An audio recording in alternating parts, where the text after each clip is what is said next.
Hello guys, welcome to my channel. তো আর একটা blog ভিডিওতে আপনাদের স্বাগতম। ব্লগটা হলো শুভদার চাইনিজ পরোটার দোকানে গিয়ে এটা আমি কি শুনলাম গাইস। শুভদা বললো যে বাঘাযতীনে নাকি হাতির বাচ্চা ঘুরে বেড়াচ্ছে। তো এই কথাটা কেন বললো এবং কী জন্য বললো সেটাই আজকে শুভদার মুখ থেকে শুনবো। তো চলো গাইস যাওয়া যাক শুভদার চাইনিজ পরোটার দোকানে।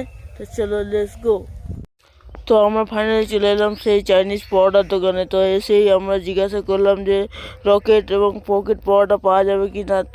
তারপরে আমাদেরকে শুভদা বলল যে এখানে কোনো পকেট পরোটা এবং রকেট পরোটা পাওয়া যায় না। তো পকেট পরোটা রকেট পরোটা খেতে তাদেরকে শিয়ালদায় এবং বাঘাযতীনে যেতে হবে, তবেই পাবি।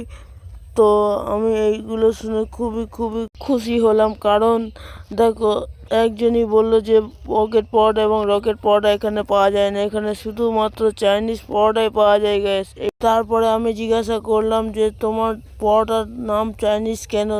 তো দাদা বলল এই পরোটার প্রথম খদ্দের ছিল আমার চাইনিজ, সেই জন্য তার ভালো লেগেছে, তার জন্যই আমি নাম। তারপরে দাদা এটা কি বললো গ্যাস, বাঘাযতীনে নাকি হাতির বাচ্চা ঘুরে বেড়াচ্ছে, শিম্পাঞ্জির বাচ্চা ঘুরে বেড়াচ্ছে।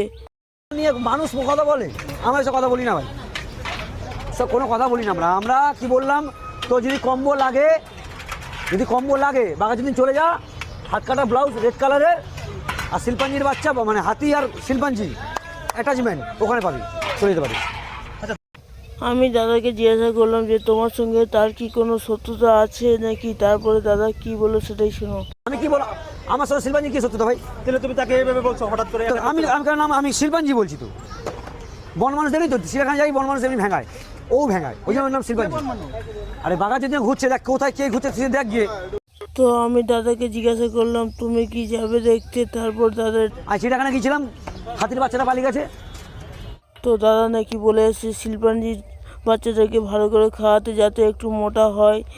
তো গ্যাস এটা ঠিকই বলেছে দাদা। গ্যাস ভিডিওটা ভালো লাগলে লাইক করবেন, শেয়ার করবেন, আর অবশ্যই চ্যানেলটা সাবস্ক্রাইব করবেন গ্যাস, পাশে থাকা বেল আইকনটা প্রেস করবেন।